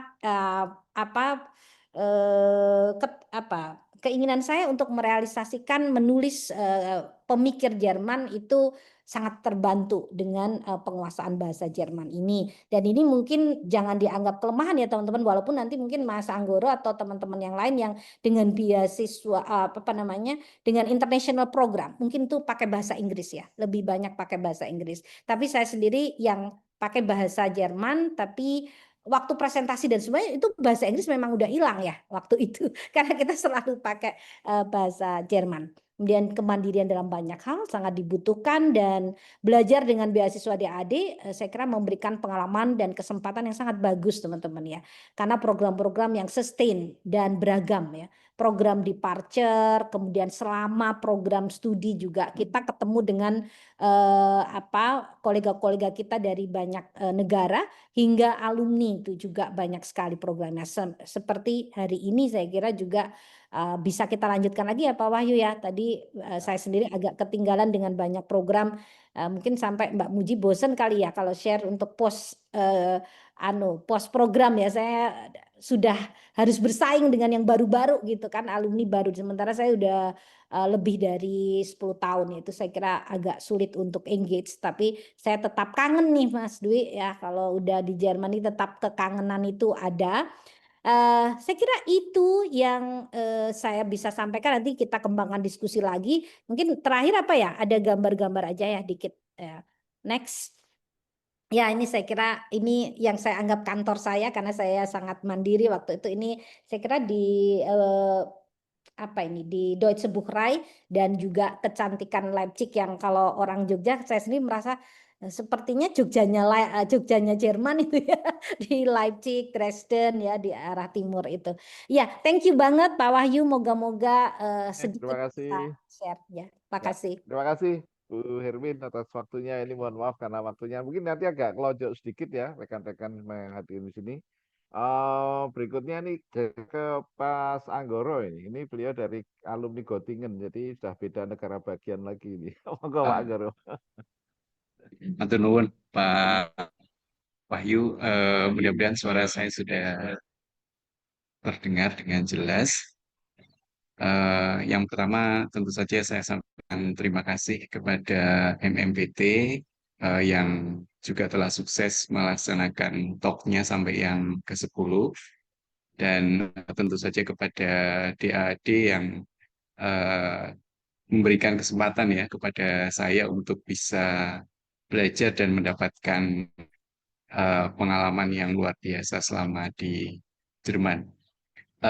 Apa yang saya sampaikan mungkin sebagian besar sudah disampaikan oleh Bu Hermin tadi, karena kurang lebih sama sebenarnya persiapan, kemudian proses perkuliahan sampai dengan penulisan disertasinya. Tetapi sebelumnya mungkin saya ingin memperkenalkan lebih detail tentang saya. Next. Ya, jadi saya biasa dipanggil Anggoro. Nama lengkap saya adalah Anggoro Cahyo Soekartiko. Seperti disampaikan oleh Mas Dwi, bahwa ada 2 jalur PhD yang ada di Jerman. Tadi yang individual sudah sempat disampaikan oleh Bu Hermin. Dan saya beberapa tahun setelah beliau itu lebih kepada structure program yang ada di Universitas Göttingen. Jadi bahkan namanya sudah menunjukkan, jadi International PhD Program for Agricultural Sciences di Georg August University Göttingen. Saya melaksanakan studi selama periode 2009 sampai 2012, jadi kurang lebih ya 3 tahun ya setelah Bu Hermin, dan saat ini menjadi pengajar di Departemen Teknologi Industri Pertanian UGM. Next. Ya, eh, ya tadi sempat disampaikan juga oleh Bu Hermin bahwa persiapan studi itu menjadi salah satu tahapan kunci di awal sebelum nanti rekan-rekan yang memiliki minat untuk melanjutkan studi di Jerman itu kemudian melaksanakan studi. Yang pertama tentu saja komunikasi dengan pembimbing. Di sana kita perlu melihat perencanaan perkuliahan ya, karena tadi saya sampaikan saya menempuh jalur yang structure program. Jadi sudah clear sebenarnya di sana di semester 1 sampai dengan 6 itu apa saja yang harus diambil. Mungkin kalau ada mata kuliah wajib itu pasti diambil, tetapi kita bisa mendiskusikan lebih lanjut terkait dengan mata kuliah pilihan, kemudian tentu saja terkait dengan rencana-rencana riset yang akan dilaksanakan. Tidak selalu proposal yang sudah kita siapkan itu pasti akan dilaksanakan. Jadi seringkali ada perubahan walaupun tidak banyak, tapi itu pasti ada. Dan itu menyesuaikan dengan kondisi-kondisi yang ada. Apakah kita ikut ke dalam proyek dari profesor atau memang independen, artinya ide dari kita, kemudian rencana dari kita, tapi kemudian di-approve oleh pembimbing kita atau profesor kita. Kemudian tadi orientasi lingkungan kerja itu tentu saja ada. Kalau pada saat Pak Wahyu, Bu Hermin itu mungkin sampai dengan 1 tahun belajar bahasa Jerman 6 bulan di sini, 6 bulan di Jerman, maka pengalaman saya kurang lebih kalau tidak salah ya, itu 2 bulan di Indonesia dan kemudian sekitar 3 atau 4 bulan itu di Jerman. Jadi totalnya sekitar 5 sampai 6 bulan untuk belajar bahasa Jerman. Dan beda-beda ya, ada yang bisa sampai dengan B1 tadi seperti disampaikan oleh Mas Wi, tapi juga ada yang mungkin sudah memiliki dasar bahasa Jerman, itu bisa sampai dengan B2. Kemudian selama belajar bahasa atau mungkin orientasi lingkungan kerja, saya menyarankan untuk berkunjung ke laboratorium atau tempat-tempat di mana kita akan melaksanakan riset kita. Ini terutama untuk rekan-rekan yang tadi mungkin latar belakang pendidikannya banyak belajar tentang penelitian, entah itu agro, entah itu saintek, entah itu kedokteran, yang pastinya menggunakan laboratorium atau tempat melakukan penelitian seperti greenhouse dan lain sebagainya. Mungkin di sana ada aturan pemakaian, kemudian ada safety dan bagaimana akses itu diberikan. Karena biasanya tidak semua fasilitas riset itu membolehkan orang itu untuk masuk dan menggunakan peralatan di sana. Jadi akses itu memang penting sekali. Kemudian tentu saja peralatan yang akan kita gunakan sebaiknya kita sudah familiar dengan peralatan tersebut atau biasanya nanti akan diberikan pelatihan begitu di awal. Kemudian sama seperti di Indonesia saat ini sudah ada banyak sekali sistem informasi akademik, maka kita juga perlu menyiapkan IT support yang sesuai dengan universitas tempat kita belajar. Tentu saja termasuk ruang kerja dan fasilitas penunjang.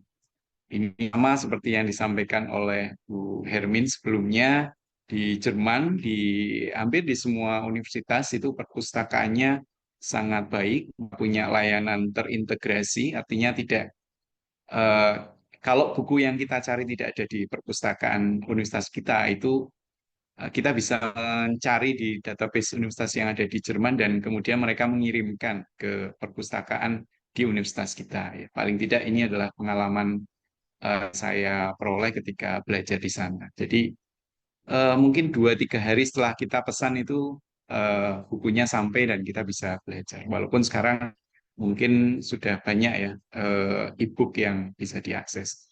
Tetapi ada referensi-referensi tertentu yang namanya tidak tersedia e-booknya seperti peta dan lain sebagainya yang mungkin akan mendukung rencana riset kita selama di sana.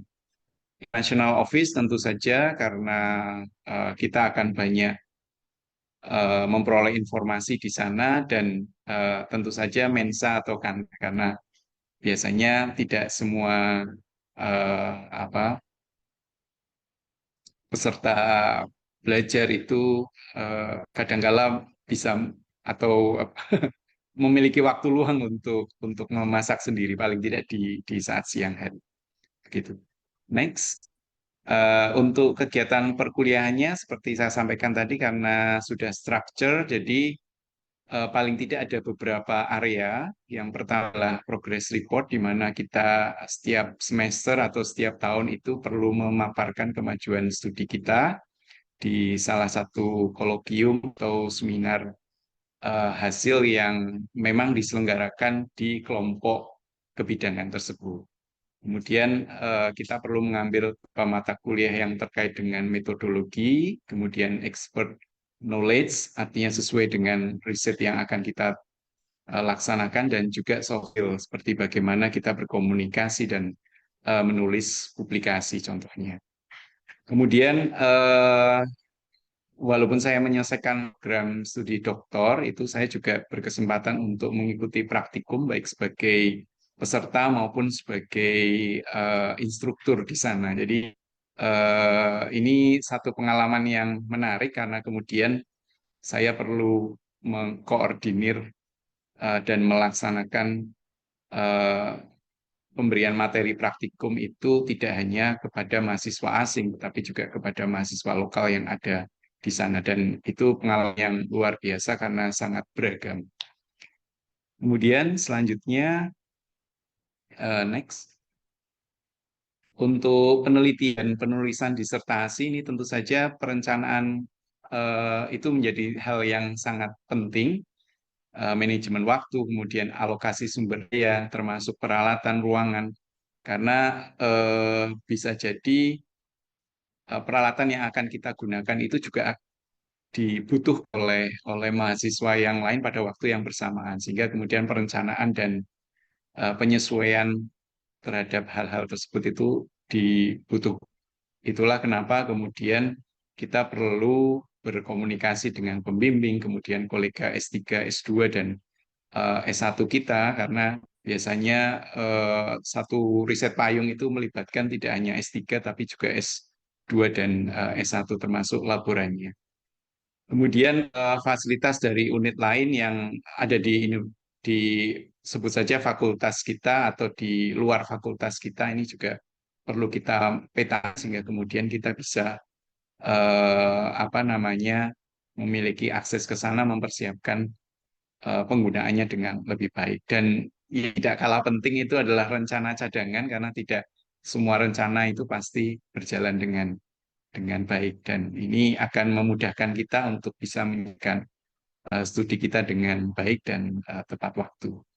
Untuk penelitian dan publikasi serta disertasi ini secara umum ya, jadi ada pengumpulan data, pengolahan data, penelusuran pustaka, penulisan publikasi dan disertasi, dan yang tidak kalah penting adalah peer review. Jadi kita bisa minta bantuan kolega-kolega yang ada di kampus kita, baik mahasiswa lokal Jerman ataupun mahasiswa internasional, itu memberikan masukan bagi kita. Termasuk misalnya tadi disampaikan saya menulis disertasi saya dalam bahasa Inggris, tapi saya juga bukan native speaker.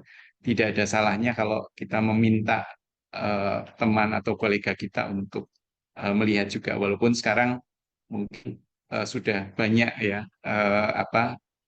perangkat lunak yang bisa digunakan untuk mendukung hal tersebut. Selanjutnya. Nah, ini menarik juga karena ternyata belajar itu tidak hanya untuk mendapatkan gelar, tapi kita bisa belajar banyak hal, kita bisa melakukan ekskursi ke industri, entah itu industri pangan, industri pertanian, bisa ke desa yang menjadi binaan di universitas, ke museum, dan lokasi menarik lainnya, misalnya pusat pengolahan sampah dan limbah yang ada di kota, dan lain sebagainya. Kita juga diberikan kesempatan untuk mengikuti ada seminar, ada workshop, ada pertemuan tahunan, summer school, pameran, pelatihan, baik yang diselenggarakan oleh universitas kita, oleh konsorsium di mana universitas kita berada, atau juga oleh DAAD. Karena yang menarik dari penerimaan beasiswa DAAD itu adalah eh, adanya pertemuan penerimaan beasiswa DAAD persiapan. Persiapan itu bisa saja karena baru saja datang di Jerman, tapi juga ada persiapan pulang kembali ke Indonesia. Jadi kita disiapkan sedemikian rupa. Bahkan setelah selesai menerima beasiswa DAAD, kita juga diberikan banyak sekali kesempatan untuk kembali ke Jerman atau belajar banyak hal dari seminar, workshop, dan pertemuan tahunan yang kemudian disupport oleh DAAD. Selain itu banyak sekali pameran yang ada di Jerman. Ya, salah satunya tentang teknologi pangan dan lain sebagainya. Next. Nah, ini mungkin yang terakhir. Ada beberapa hal kunci yang bisa disiapkan gitu. Salah satunya adalah kemandirian, tadi sudah sempat dibahas oleh Bu Hermin, kemudian kedisiplinan waktu, kedisiplinan aturan, komitmen dan tanggung jawab, serta keterbukaan akan kritik dan masukan. Jadi kalau di saat itu ya kita harus siap mendengar kritik dan masukan, karena apa yang disampaikan itu biasanya secara langsung dan dianggapnya kita sudah dewasa untuk bisa menerima kritik dan saran itu, karena itu memang tujuannya untuk memperbaiki apa yang sedang kita lakukan. Tentunya pantang menyerah, karena ya dimanapun kalau studi S2, S3 itu pasti punya banyak tantangan. Mungkin itu sedikit, nanti bisa dilanjutkan pada sesi diskusi. Terima kasih. Sekian dari saya kembalikan kepada Pak Wahyu. Ya, terima kasih Pak Sanggoro atas kontribusinya. Ini mohon maaf, ini waktunya agak ngelonjok ya. Tidak apa-apa Mas Dwi, Mbak Muji, dan lainnya ya. Baik, ini sudah ada yang masuk di chat. Mungkin langsung aja ya Mbak Diva ya, Mbak Divta Fitrahul Kihad. Ada di sini? Silakan Mbak. Ada, Pak. Oh, wow, sorry kok lanang tuh laki-laki tuh, Pak. Sorry Mas, namanya ini. Ya, silakan Mas, silakan. Ya, Langsung Mas. baik. Terima kasih, Pak Wahyu. Jadi yang pertama itu nanti pertanyaannya terkait dengan penerimaan beasiswa itu biasanya berapa lama LOA-nya, karena ditakutkan pengumuman beasiswanya itu cukup lama, jadi mungkin LOA-nya hangus di tengah jalan. Nah, kemudian yang kedua, apakah ada sanksi misal udah dapat LOA, tetapi dari beasiswanya nggak dapat sehingga harus mungkin mengcancel karena nggak mampu biayanya, kayak gitu. Kemudian yang ketiga, cara dan tips untuk approach ke profesor yang ada di Universitas di Jerman itu seperti apa? Terima kasih. Mungkin itu saja dari saya, Pak. Terima kasih Mas Dita. Mas Valdi, langsung aja, monggo 3 pertanyaan. Baik, langsung saya jawab ya. Maksudnya Ya. kalau untuk LOE ini kalau nggak salah berarti untuk program yang Balabusa ya, program S3. Jadi kalau tidak salah untuk apply beasiswanya itu tidak harus punya LOE dulu, tapi yang penting ada confirmation letter dari supervisornya gitu. Karena nanti memang biasanya LOE-nya itu minimal dilampirkan sebelum fundingnya dimulai gitu. Jadi memang benar kalau tanpa LOE itu tuh nanti beasiswanya bisa hangus. Tapi nanti bisa dikonfirmasi lagi ke Bulabusa. Sepengetahuan saya seperti itu, karena tiap program itu agak berbeda mengenai prosedur seleksinya atau alurnya gitu. Jadi kalau yang pertanyaan nomor 2 tadi nggak ada sanksi, tapi memang nggak bisa diproses lebih jauh lagi gitu. Jadi nggak bisa istilahnya nggak bisa dipospon studinya. Jadi kalau LOE itu memang berlaku untuk funding, misalnya application-nya yang tahun ini, berarti fundingnya harus yang dimulai Oktober 2026. Setahu saya seperti itu. Kalau untuk pertanyaan nomor 3, kalau cara dan tips approach, mungkin Mbak Hermin atau Pak Anggoro bisa jawab pertanyaan ini ya. Soalnya kalau setahu saya juga Bula Busa biasanya untuk pertanyaan ini, yang secara general itu memang baiknya sudah punya Misalnya kita ada dosen atau di kampus UGM gitu yang memiliki hubungan dengan profesor di Jerman, bisa di eh, istilahnya di forward emailnya atau seperti apa. Kayak memang harus sudah ada kontak dulu sebelumnya biasanya. Caranya sih seperti itu. Mungkin Bu Hermin atau Mas Onggoro Ya, ada input mengenai hal ini boleh. ya Bu Herwin, monggo kalau ada tipsnya dulu untuk terprofesor di Jerman. Iya, J, terima kasih Pak Wahyu. Mas Divta, iya saya kira kalau tipsnya waktu itu Divta bayangin saya 2000-an ya waktu itu enggak internet aja enggak kayak Oh sekarang iya. ya. Jadi yang penting mungkin Divta list dulu itu ya. Universitas mana, terus kemudian apa target-target prodi yang cocok gitu. Terus kemudian di list, di situ pasti ada kontaknya gitu. Nah, ini memang seperti menyebar jala ya, agak jadi lebih gede kecuali memang ada yang memperkenalkan. Jadi misalnya kalau apa sudah ada profesor kita yang oh kamu bagus di sini nanti tak kenalkan itu lebih enak ya. Tapi kalau enggak sebar saja. Saya kira sekarang lebih mudah gitu.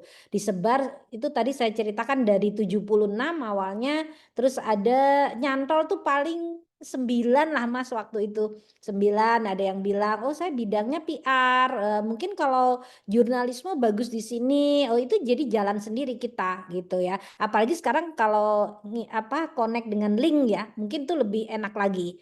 Saya kira nggak masalah, kita ceritakan aja lebih ke substansi ya kalau LOE-nya kan.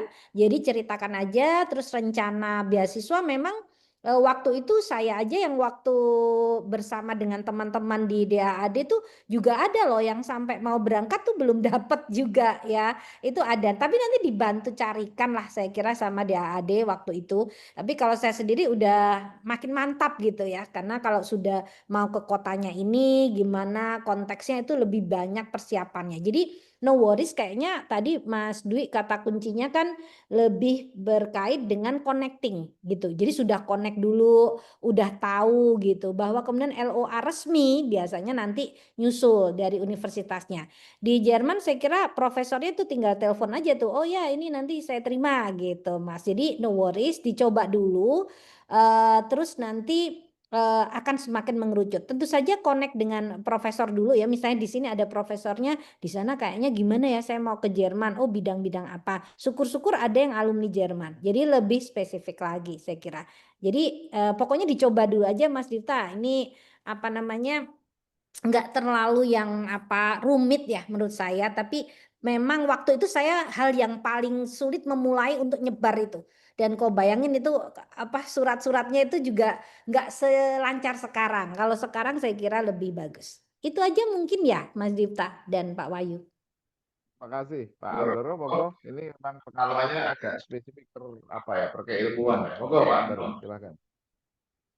Baik, terima kasih Pak Wahyu. Eh, di UGM sendiri itu menyelenggarakan banyak sekali seminar internasional dan masing-masing seminar internasional itu juga light to beberapa bidang. Artinya tidak hanya sosial saja atau eksak saja, tapi juga ada beberapa atau menyeluruh lah, hampir semua kebidangan yang ada di UGM itu ada.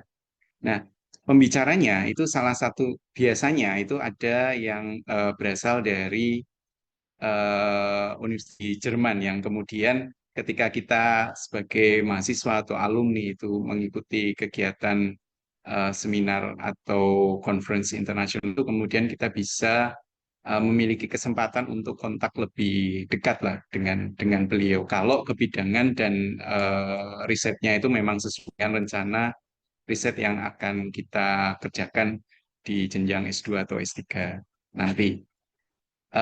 Tetapi saat ini saya lihat termasuk di universitas tempat saya belajar dulu, itu hampir semua profesor itu sudah menyediakan kontak. Ya, artinya itu bisa kita kontak langsung dan saya yakin saat ini apa namanya respon dari para profesor yang ada di universitas tersebut itu cukup cukup cepat begitu. Artinya tidak sampai hitungan bulan atau mungkin lebih dari 2 minggu itu baru direspon. Itu bisa coba sebagaimana saran Bu Hermin tadi.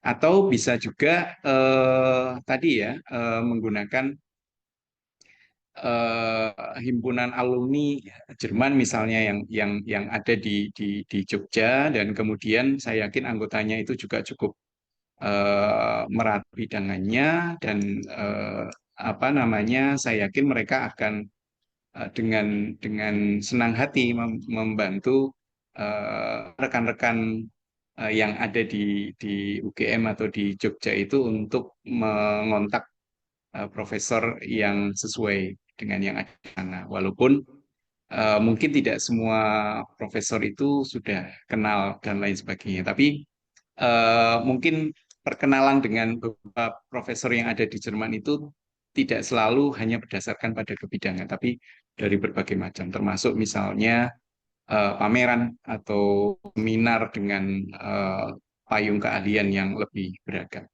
Itu bisa dilakukan. Mungkin itu saran dari saya. Ya, baik, terima kasih Pak Anggoro.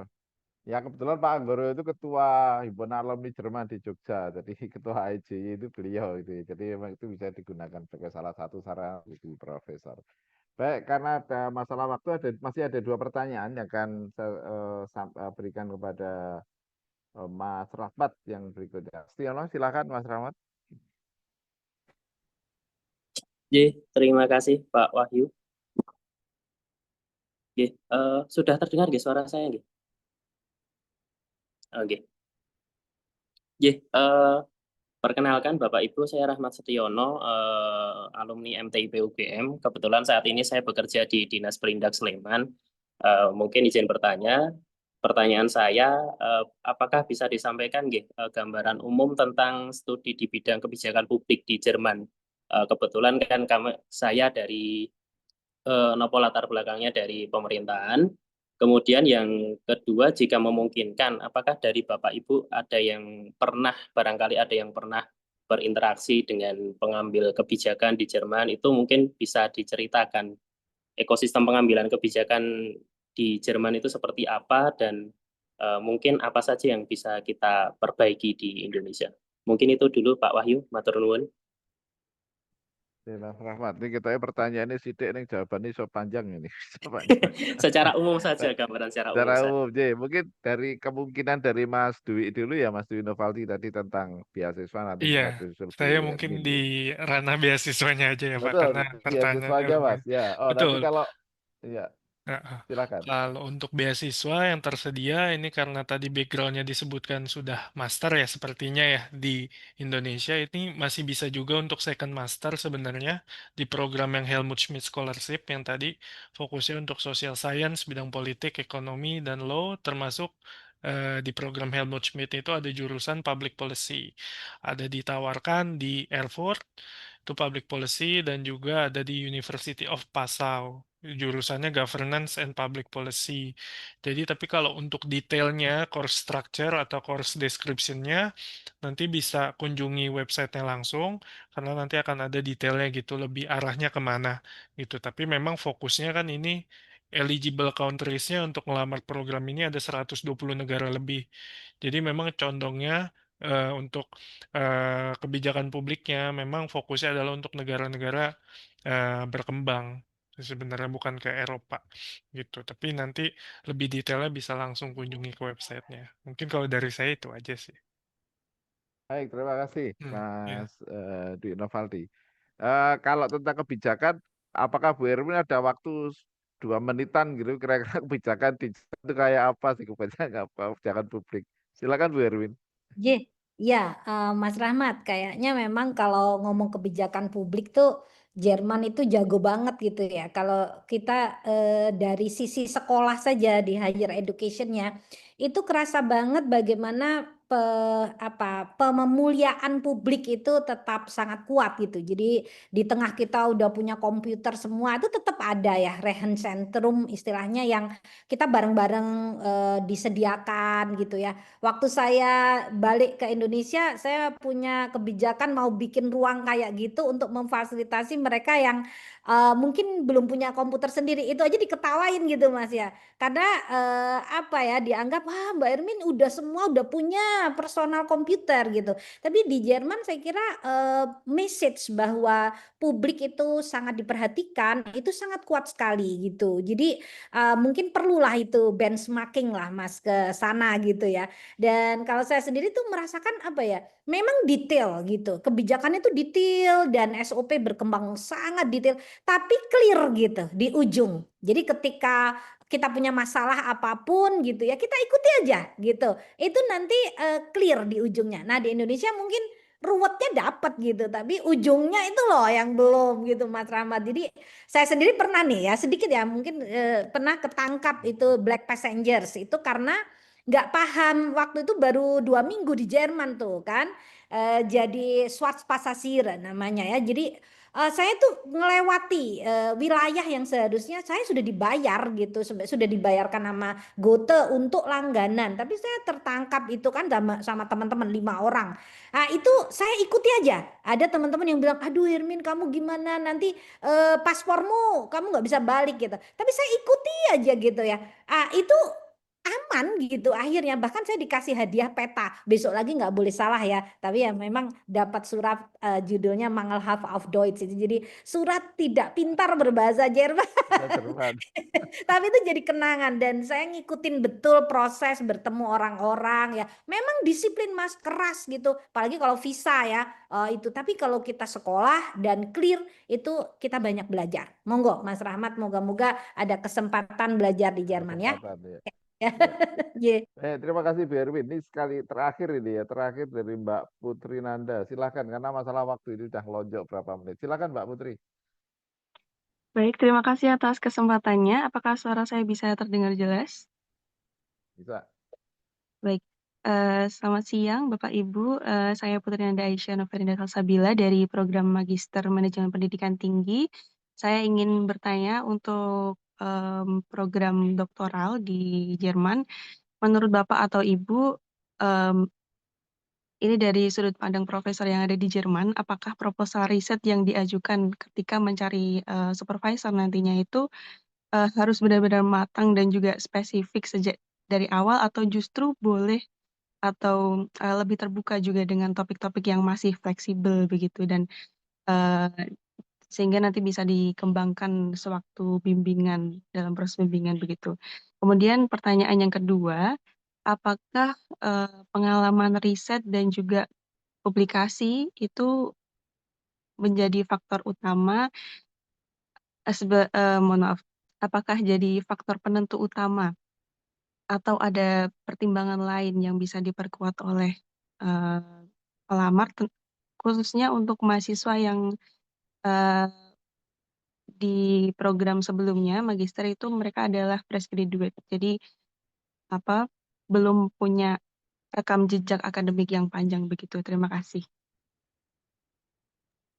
Terima kasih Mbak Putri. Ini kayaknya Bu Hermin lagi ya. Kalau ininya aja. Bu Hermin nanti lanjut Mas Anggoro lah, kita tutup nanti aja. Monggo silakan Bu Hermin lagi ini. Iya, Mas Anggoro juga saya kira relevan ini. Punya Iya, pengalaman juga nanti. iya, Mbak Putri, kalau saya memang awalnya nyiapin gitu, tapi no worries di sana itu malah profesor saya tuh malah pengen mengganti sih punya saya. Saya diterima dulu dengan keinginan untuk mengeksplorasi Indonesia karena trennya waktu itu orang yang belajar di luar tuh pasti nulis Indonesia. Tapi saya digoda sebenarnya sama profesor, udah kau nulis aja pemikiran ini, nggak harus Indonesia gitu ya. Jadi pokoknya dibuat aja, tapi memang harus mengesankan ya bahwa kita pengen belajar, ada potensi itu tunjukkan Mbak. Juga rekam jejak akademik kayaknya nanti dijelaskan nih tadi sama Mas Dwi, tergantung programnya ya. Kalau yang untuk senior researcher memang harus banyak. Tapi kalau yang untuk doktoral ya pokoknya kita tajam, clear apa yang dimaui, no worries. Saya kira itu nggak masalah banget. Jadi saya sendiri sempat diganggu, tapi saya tetap pertama gitu. Tapi setelah sekarang saya bilang, iya jadi apik yang dia tawarkan. Nah itu malah setelah saya selesai doktor baru saya tuliskan keinginan profesor untuk yang pemikiran Jerman lah waktu itu. Ya mungkin itu aja ya Pak Wahyu ya. Terima kasih. Monggo Mas Anggoro. Sepengetahuan saya, orang Jerman itu suka yang singkat, padat, jelas gitu. Jadi saya menyarankan atau dulu saya membuat sebuah proposal itu hanya 3 halaman, hanya 3 halaman gitu. Kemudian ini saya sampaikan kepada profesor saya dan ketika sampai di sana itu dikembangkan bersama memang akhirnya artinya bisa saja berubah gitu. Jadi Mbak Putri itu juga jangan khawatir terlebih dahulu karena apa yang sudah ditulis selama metodologinya itu baik dan kemudian bisa diakui oleh calon profesornya, kemudian nanti akan bisa sama-sama mengembangkan di sana. Saya kebetulan risetnya full di Jerman, sehingga memang berbeda sekali dengan awalnya begitu, sehingga ya benar-benar dikembangkan dari awal, tapi metodologinya memang sama. Ini kebetulan karena ada satu kebijakan di Jerman yang sedang dijalankan dan dikaji, dan sehingga kemudian temanya hampir sama dengan proposal yang saya ajukan, dan kemudian akhirnya dikerjakan di sana pada saat itu. Kemudian pertanyaan kedua ini apakah menjadi faktor penentu utama atau tidak? Sebagai faktor pendukung iya, tapi sebenarnya ada banyak sekali pertimbangan yang digunakan di dalam menerima atau tidak menerima begitu. Salah satunya misalnya apakah kita memang bisa memberikan efek yang lebar misalnya di tempat kita nanti atau sedang bekerja saat ini, termasuk misalnya tidak harus pengalaman riset tapi pengalaman bagaimana kita bersama-sama menggerakkan atau memberdayakan sebut saja petani atau masyarakat lokal atau apa gitu, itu juga bisa digunakan sebagai salah satu aspek yang menunjang begitu. Jadi ada banyak sekali yang bisa kita gunakan di dalam bukan di dalam ya. Jadi dari apa yang sudah kita kerjakan sebelumnya. Mungkin itu. Baik, terima kasih Mas Anggoro. Karena waktu ya, Mas Dwi, Bu Hermin, dan para peserta yang lain ini mohon maaf melonjak sampai hampir 30 menit. Untuk closing, monggo Mas Dwi yang perlu disampaikan lagi. Karena tadi ada pertanyaan dari Mas Muhan, karena waktu aja. Itu adalah nanti akan kontak langsung kepada Mas Dwi untuk program EPOS atau program yang lain. Monggo Mas Dwi, closing statement-nya apa? Baik, closing statement kalau dari saya sebenarnya untuk program DAD yang penting adalah mungkin terdengar klise, tapi tiap program memiliki objektif tertentu, jadi dipahami dulu, dibaca betul-betul, karena semua informasi sebenarnya tersedia di masing-masing program website dan juga brosur. Lalu nanti kalau ada pertanyaan yang lebih mendetail dan lebih spesifik, bisa konsultasi dengan saya sendiri gitu. Spesifik juga, ada tiap program-program beasiswanya, saya menawarkan jam konsultasi dan juga terbuka juga via email. Dan sekarang sudah banyak program yang buka, hampir semua buka program beasiswanya, jadi disesuaikan saja dengan minat dan juga goals ke depannya. Semoga sukses untuk aplikasinya, dan ya mungkin itu aja sih Pak dari saya. Terima kasih. Oke. Baik, terima kasih Mas Dino Valdi, Mbak Muji, Mbak Safa juga yang dari DAD Office Jakarta, Bu Hermin, Mas Anggoro yang sudah bersedia menyertai kita gitu. Terima kasih semua para peserta webinar. Sekali lagi saya mohon maaf atas segala kekurangan, karena mohon maaf waktunya juga agak melonjak gitu ya, karena memang cukup menarik. Saya kembalikan ke Mbak Sadati. Terima kasih. Assalamualaikum warahmatullahi wabarakatuh. Waalaikumsalam. Waalaikumsalam warahmatullahi wabarakatuh. Terima kasih kepada para narasumber yang telah berbagi ilmu dan wawasan yang luar biasa pada hari ini. Juga kepada Pak Dr. Renat Insinyur Erwahyu Supartono yang telah memoderatori diskusi kita yang luar biasa pada hari ini. Hadirin yang berbahagia, tidak terasa kita sampai di penghujung acara. Sebelum kita akhiri, kami ingin mengajak seluruh peserta untuk mengaktifkan kamera karena kita akan melakukan sesi dokumentasi. Baik, mari kita mulai dari page 1. Oke, bisa dibantu Mas Fuad? Baik, saya hitung mundur. 3, 2, 1. Baik, page 2, saya hitung mundur. 3, 2, 1. Selanjutnya page 3, saya hitung mundur. 3, 2, 1. Cukup? Baik, terima kasih. Sebelum acara resmi ditutup, kami juga ingin menyampaikan beberapa pengumuman, yaitu yang pertama, bagi para peserta yang telah mengikuti MMPT Talks dari awal hingga akhir, e-sertifikat akan dikirimkan melalui email yang telah Anda daftarkan pada link presensi. Jadi mohon dicek kembali email Anda dalam beberapa hari ke depan. Dan jangan lupa untuk mengisi presensinya.